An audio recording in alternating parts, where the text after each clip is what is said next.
যেগুলো পেয়েছিলাম জ্যান্ত 5টা কাটা হয়ে গেল। জ্যান্ত তোমাদের দেখাবো ভেবেছিলাম, কিন্তু দেখাতে পারলাম না। আবার যদি একটা জ্যান্ত তুলি তখন দেখাবো, ঠিক আছে? আর একজন এদিকে ঝড়ে অনেক গাছ উল্টে পড়ে গেছে, একটা কলা গাছ না। এদিকে ঘোরাও, ওইদিকে ঘোরাও, ওই যে না দাদা ঢাকা হয়ে গেছে। এই যে সেই ঝড়ের পাওয়া 5টা মাছ দেখাবো তোমাদের, যে ধরে রেখেছিলাম। তার আগেই দেখি আমার শাশুড়ি জননী মা কেটে তাকে খুনথুন কুচি করে ফেলেছে, কুচি করে ফেলেছে।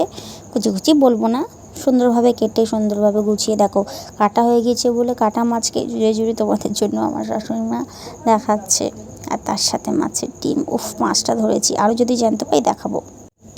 কথা দিয়েছিলাম না, জ্যান্ত যদি আরও মাছ ওঠে তোলার সময় তোমাদের ঠিক দেখাবো। ধরার সময় এই দেখো, খেয়ে দিয়ে বিকেলবেলা আমরা শুয়ে পড়েছি, তারপরেই দেখি 2টো কই মাছ আমাদের বাকুলে উঠে লাফাচ্ছে। আমি তো ধরার জন্য খুব লাফালাফি করছিলাম, গামছা দিয়ে অনেক চেষ্টা করেছি ধরার, খুব কষ্ট করে।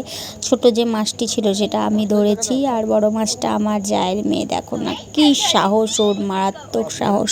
বড় মাছটাও ঠিক ধরে নিয়েছে, খুব মজা করছিলাম ধরে নিয়ে। আর ধরার পর মাছগুলো গামছায় পুরো আটকেই ধরেছে, ছাড়তেই চায়নি। আবার আমার শাশুড়ি মা তাকে হাত দিয়ে ফেললো, আর একটা কাঁটা যদি মারতো না পুরো একদম, উফ যা গল্প হতো, গল্প পুরো শেষ।